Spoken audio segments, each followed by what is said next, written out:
Hello, buddy. Welcome back to Tin Man Score Channel. I'm your host, Jeffrey Tin Man Taylor. Today, I'm reacting to my second Unfold Diaries video for you guys, and this one's titled 3 True Creepy Neighbor Horror Stories. So, without further ado, I'm going to turn these lights off, move the camera up here for you guys, and let's get this reaction on the road and in the bag, shall we? Okay, here we go.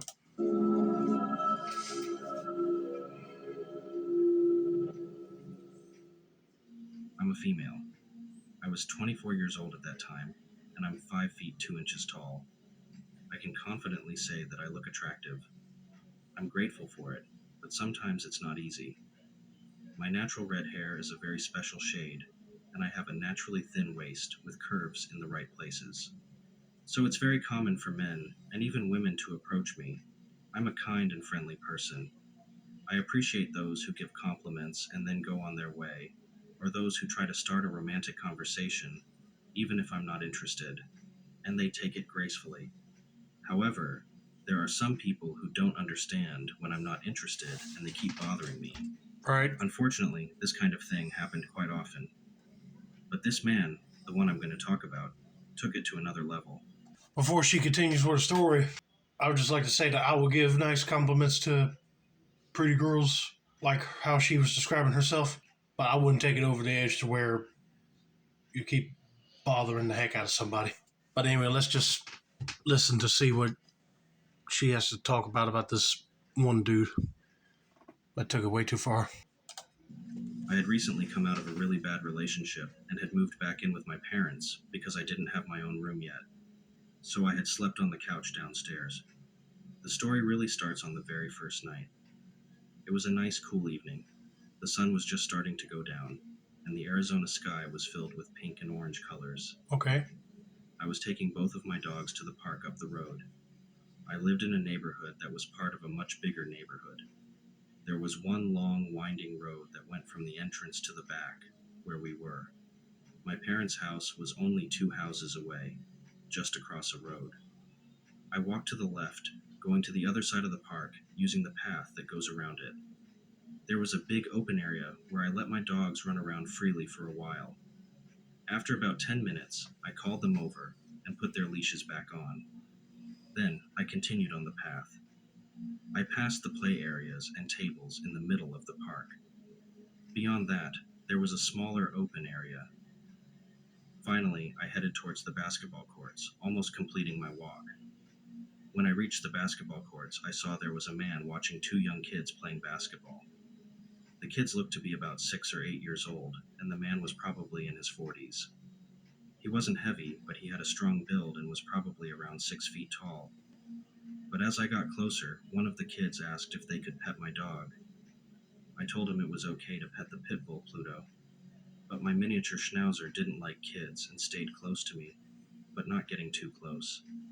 Pluto, on the other hand, was thrilled to receive all the pets.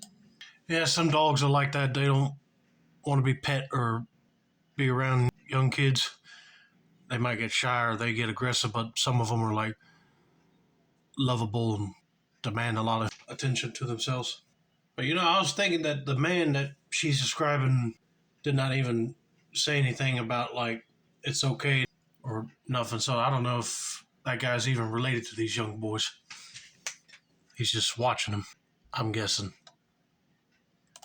He wagged his tail and had that friendly pit bull grin on his face.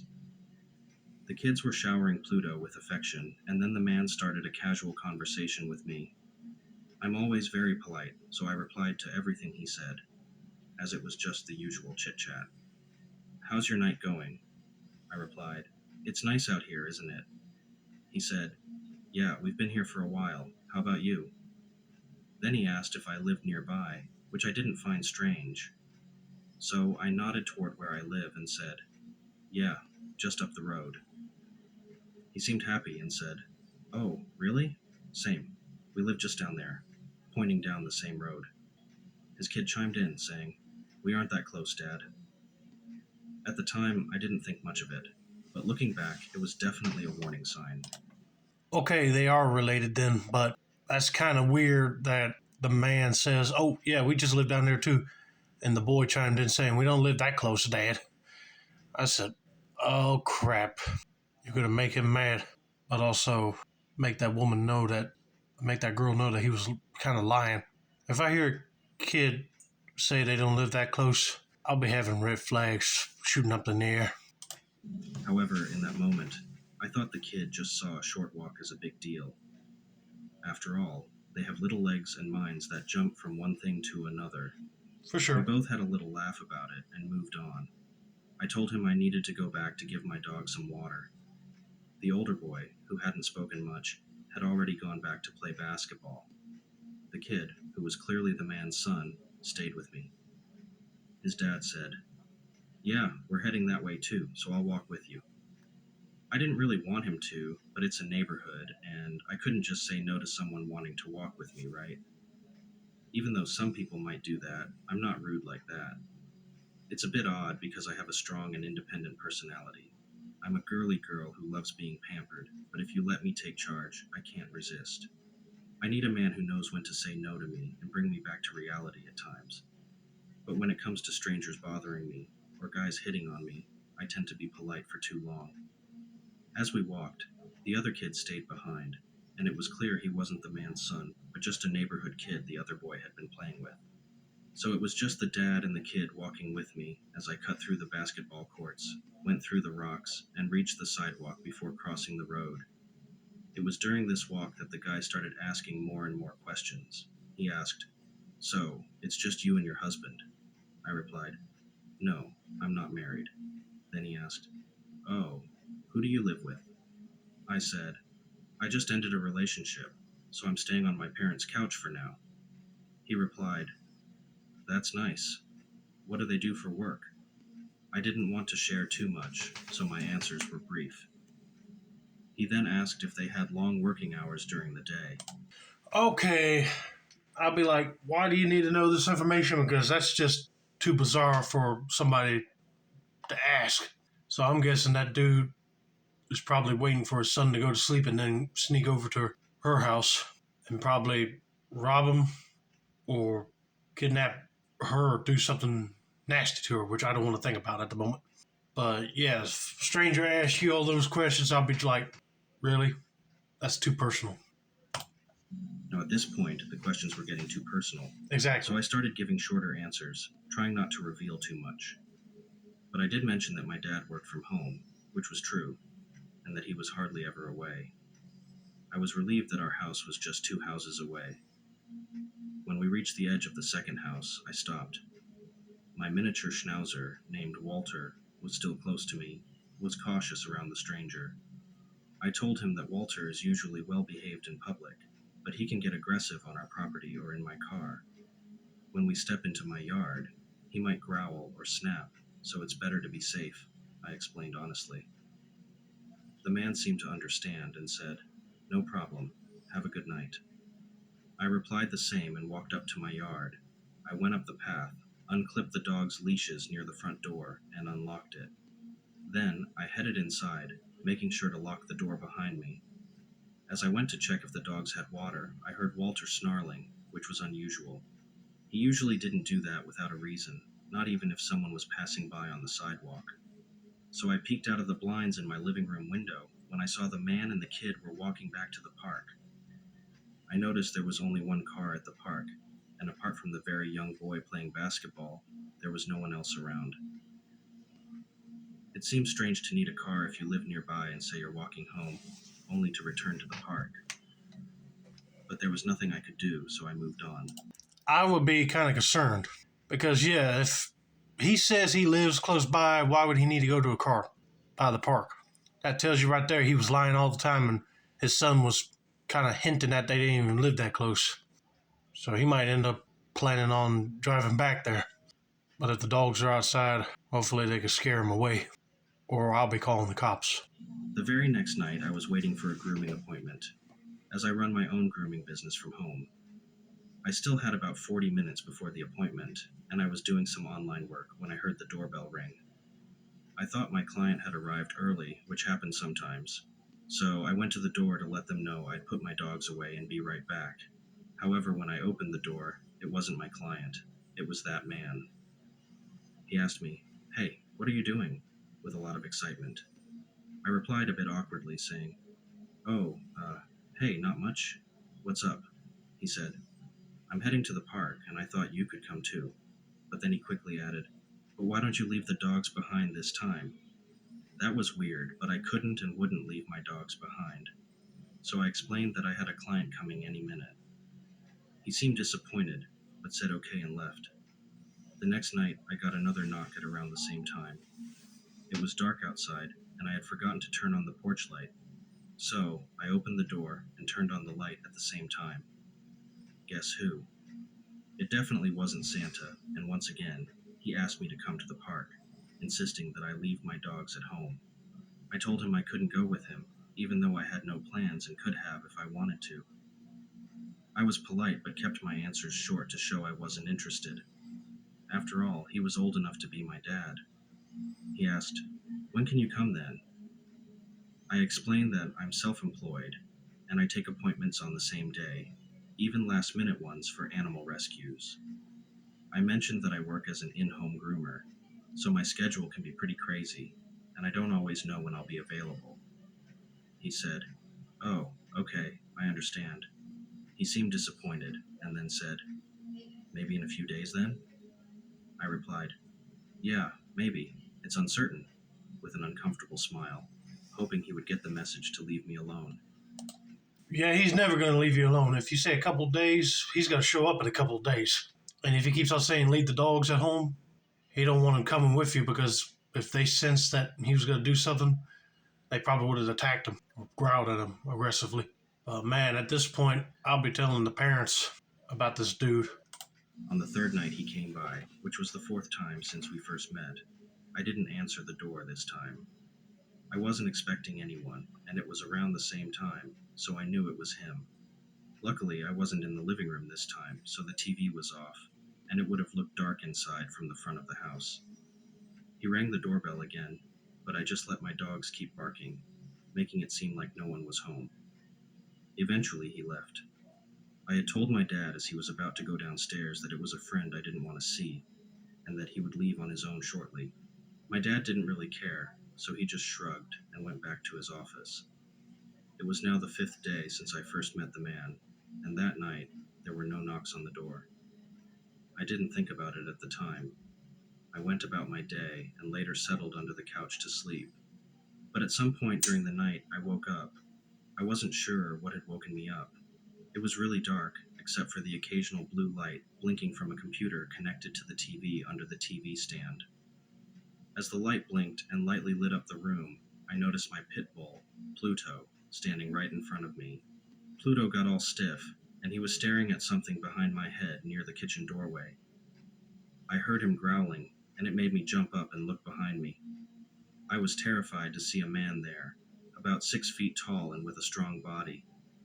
It was too dark to see his features, but as he stood there without moving, I gasped. This seemed to trigger Pluto, and he got the message that this guy wasn't supposed to be there.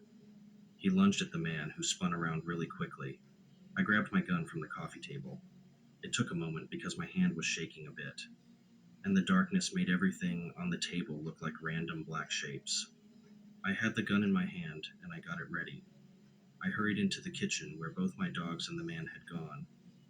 The doggy door that could be put in and out of the sliding glass door was completely torn apart. It had collapsed and broken. The sliding door was barely open, so the man must have jumped through it.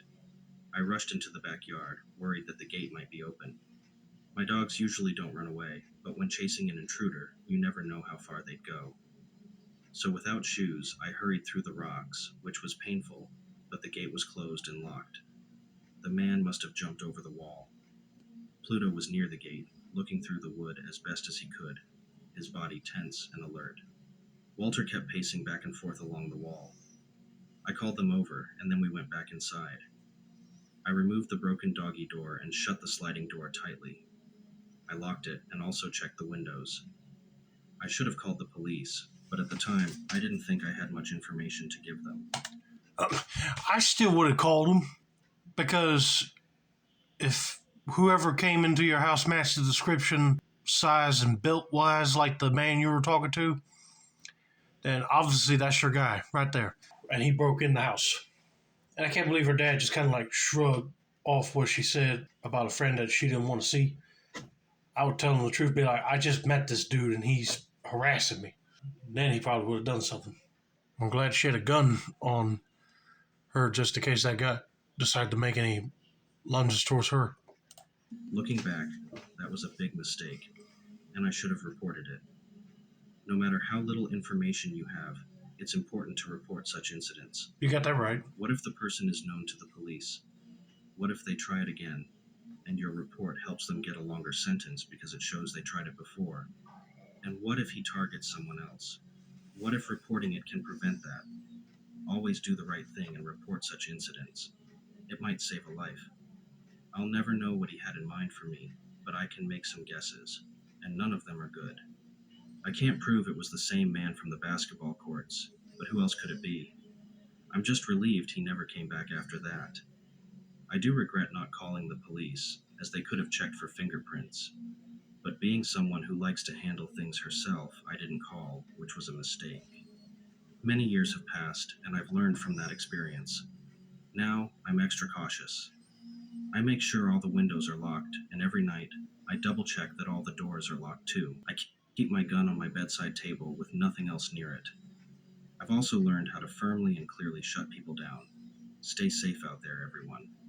You can say no and end a conversation without being rude, so don't be afraid to do that. Yeah, if you weren't so stuck in your stubbornness ways, you could have called the cops and told them everything you know, and they probably would have found that dude and arrested him. Might have had a history of breaking into people's houses to rob stuff, or was known for sexual advantages towards women. Let's just put it that way. But like she said, don't be afraid to speak up and get them to stand down and leave you alone. But I'm just glad that she's okay, and let's get to story number 2.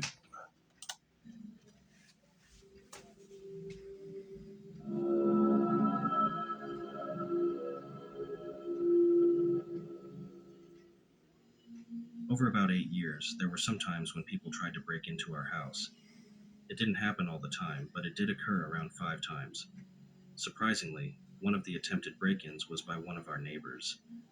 To give you some background, we live in Tucson, Arizona, in an eastern neighborhood close to the Air Force Base. Right. We moved here in 2009 when I was finishing 5th grade. Our house wasn't in the best condition, but we had no other choice. My parents had my 2 younger brothers born in 2007 and 2008, and we couldn't fit into a small 2-bedroom apartment. Plus, there was also me and my sister, who is 3 years younger than me. The first time someone tried to break in was in late August 2009. My dad was working the night shift, and my mom was in her room folding laundry while I was doing my homework. This happened when I just started middle school, and I really wanted to stay on top of my schoolwork. At the same time, my little sister, let's call her Jane, was playing with our baby brothers, AJ and Louie. It was around 9 p.m. when I heard a noise coming from the fence. It was the sound the fence makes when someone jumps over it. You should know that our fence isn't very high, just about 4 or 5 feet, so even I could easily climb over it. You see, that's the thing. Most break ins happen because people have fences that are like 4 or 5 feet high and people can easily jump over it. I would have been putting up a fence that's a tad bit taller than that, just so make it harder for people to jump over it. But also, I'll be putting up like a wooden fence. But at that point, I'll be running towards the mom and tell her that you heard the fence shake like somebody jumped over it. Back then, I thought maybe I was just imagining things, or it could have been one of the stray cats that often roam around our area. Jane quickly went to our shared bedroom. Our bedroom was at the back of the house, while my parents' room was at the front, next to my baby brother's room. In less than 2 minutes, I heard Jane scream really loudly, and the back door's handle was shaking like crazy. It turned out that when Jane entered the room, she heard a tapping on our window. She thought it was our mom outside, needing help with the laundry on the clothesline. When Jane opened the blinds, she saw a white man with striking green eyes looking back at her. She screamed and rushed out of the room to find my mom. That's when I heard the back door handle shaking vigorously. My mom came to us in the living room and told me to grab my brothers. Then, she instructed us to hide in her room with Jane. While I was getting my brothers, my mom was on the phone with the 911 operator. We also heard someone trying to open the screen door near our back door, but we knew they probably couldn't open it because we never used it and had a big vanity blocking it. In less than 5 minutes, the police arrived, but as usual, the person who tried to break in had already left. Yeah, because they probably figured that if they can't get inside the house, they might as well give up. And they probably figured you were going to call the cops since he was spotted. The next time it happened was in 2013 when Jane and I were getting ready for school around 7 a.m. On that day, our school started a bit later than usual, so we were taking our time to get ready. We were the only ones at home because our parents had to start work at 7 a.m. They had dropped off my brothers and my grandparents while we were getting ready to catch the city bus to school. Everything seemed okay until we heard the fence making that jumping over sound again. This time, we had a Belgian Malinois dog named Demon, and he was already on high alert. We heard the back door handle shaking again, and my dog went wild. I hurried to open the door, and then my dog chased after the person. We couldn't see the guy very well because when I looked out the front door, he was already running down the street. So we called our parents, and then we left for school a little later. In 2014, one of our cars was broken into during the night, but luckily they didn't steal anything. My parents usually don't leave valuable things in their cars, so the person who broke in didn't find anything worth taking. The fourth attempt happened in 2016 when my brothers, who were 9 and 8 at the time, were involved.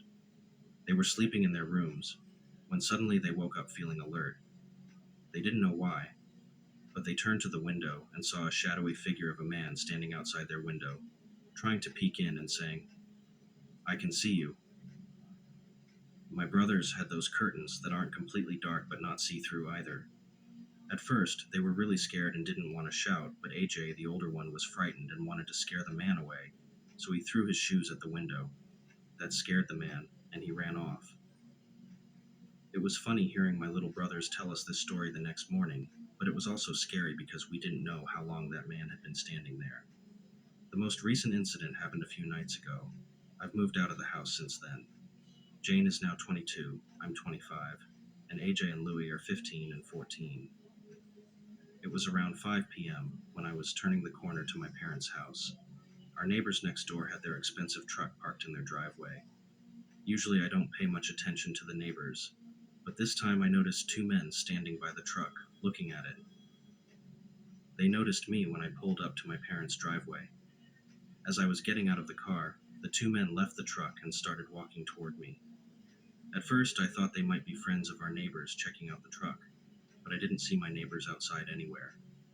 I felt something was really suspicious because these two men were white, and our neighbors are Latino.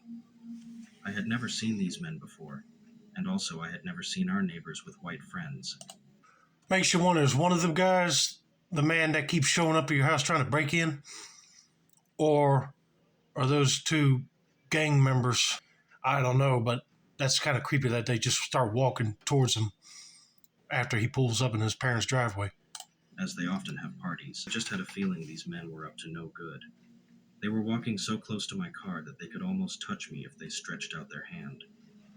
We made eye contact, and as I walked away, I asked them, "What's the matter with you guys?" They didn't say anything and just continued to walk slowly. When I reached the front door, my parents were there, but I asked them if our neighbors, Andre and Anna, knew that two men were looking at their truck. While my family was setting up dinner, my mom and I went next door to talk to our neighbors. Anna was at home with her two little girls and didn't notice the men near her car. She didn't hear her phone's notification from the Ring camera that detected the men. Anna told us that this was the third time she had seen these men in the last 2 days. Her husband, Andre, works in construction and sometimes has to leave for the night shift or very early in the morning for work. So it means Anna is alone with her girls during those times. We advised Anna to be very careful, and we let her know that if anything happened. On the same night when the encounter happened with me, my siblings told me that the men came back to try to break into Anna's house. She called my parents for help. Fortunately, our neighbors from across the street were in their garage, working on something, and they heard the noise. They rushed to help Anna. One of the men ran away, and the other was caught by the neighbors. They held him down until the police arrived. These men originally wanted to break into the house in the middle of the night and steal things to sell for money to support their drug habit. They had noticed Anna's truck earlier in the afternoon, so they approached the truck, thinking they could break into it instead of the house. But when I showed up and saw them, their plans didn't work out. They decided to go with their original idea and tried to break into Anna's home instead. Thankfully, Anna and her little girls weren't harmed. The neighborhood has been getting worse over time, with more homes being targeted or burglarized. Even though our house was frequently a target for break-ins, we don't think it's the same people who tried to rob us several years ago. Many people in the area are getting worried about what's happening. Fortunately, in recent years, despite all these incidents at people's homes, no one has been physically hurt. My parents are moving to a smaller house after living there for 13 years. They made this choice because the new landlord said he'd increase the rent by 30%. Believe me, the house isn't worth that much, especially in this neighborhood. 30% increase in rent, and the house ain't worth that much. Come on, dude. But hey, it's a calling card to move because you don't want to be targeted again by a bunch of low life thieves. And that's just scary that they're just breaking into people's houses just to steal stuff, to sell, make money, and buy drugs with. Unbelievable. But I'm just glad that their neighbors across the street were okay. And another neighbor helped tackle one guy down for the police to arrest him. Thank God that none of these burglars that try to get into your house didn't harm you.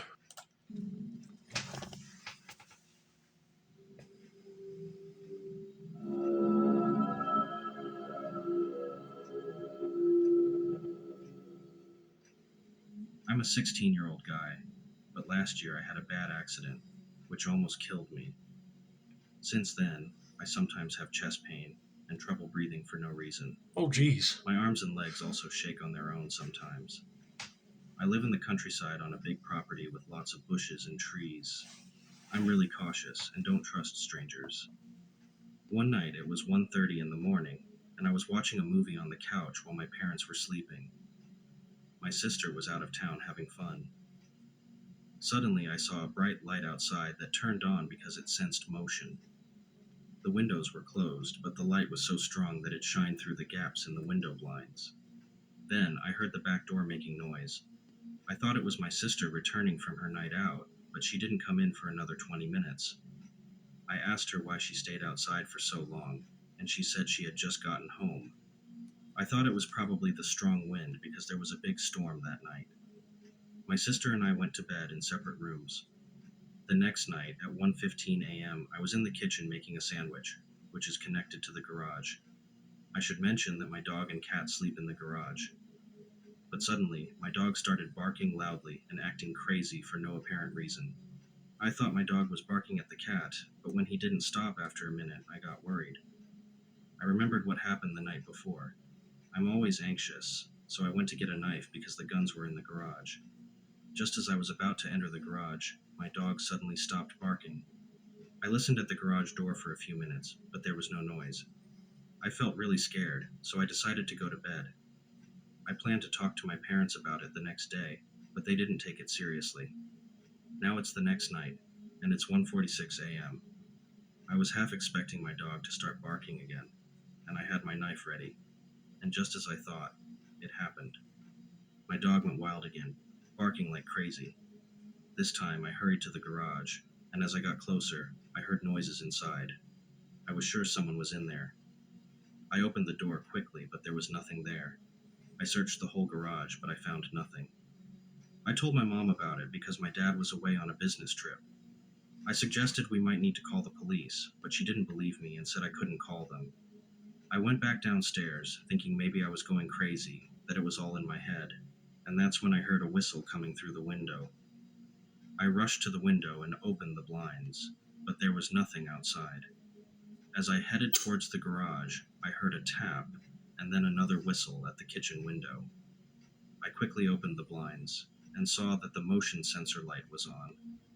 I went into the garage to get a shotgun, but it was empty. I searched for the bullets but couldn't find any. Then I realized that not only were the shotgun bullets missing, but all the bullets for the rifle, pistol, and revolver were gone too. I heard 3 taps on the garage door next to me, followed by another whistle and a laugh. Fortunately, I knew where my dad had hidden the spare bullets. I got the bullets from the secret stash, which the person didn't find. When I returned to the living room, I heard more taps, whistles, and even laughter at every window. It was happening at the living room window, the kitchen window, the game room window, the garage window, and all over. The person kept tapping, whistling, and sometimes laughing at every window. I rushed out the door with my gun ready. The person had disappeared, or so I thought. When I looked up, I saw a tall, slim figure in a hoodie on the roof. I was about to shoot when I suddenly couldn't breathe due to my health condition. I fell to the cold ground, aiming my gun at the person on the roof, but my body started shaking uncontrollably because of my condition. The person jumped down and, believe it or not, he put his lips right next to my ear and started whistling. I thought I was about to die. Then he walked towards my pool. After a few minutes, I managed to get back on my feet, using my shotgun like a walking aid because my legs were still shaking. I thought the person had left, so I went back inside. And this time, my mom believed me. We were about to call the police when we looked out the window, and we actually saw the person's head popping out from our pool. The police came and searched our property. They found all the missing bullets in our shed. There were muddy footprints all over our property, and to make it even scarier, the words, "Oh no," were carved into the wall. We also found out that he got into the garage by moving a heavy metal plate that blocked a hole to the outside. It was a complete nightmare. To the person who was whistling and laughing like a maniac, I dare you to come back so I can finish the job this time. Yeah, like he said, if that guy even dared to try to go over there and bother the crap out of him, I know he'll be ready to put a load of buckshot or something into him. I can't believe that guy figured out where the bullets were and tried to hide them. But thankfully, he didn't find the spare bullets because then that guy would have been in real trouble. But I'm just glad that he's okay and that guy did not beat him up or anything outside. Hope you guys enjoyed this video. Don't forget to like, subscribe, turn on post notifications for more Unfold Diaries content like this. This has been another successful installment of the Tin Man Score channel. I'm your host, Jeffrey Tin Man Taylor, and I said that's a wrap. And that's the day, y'all.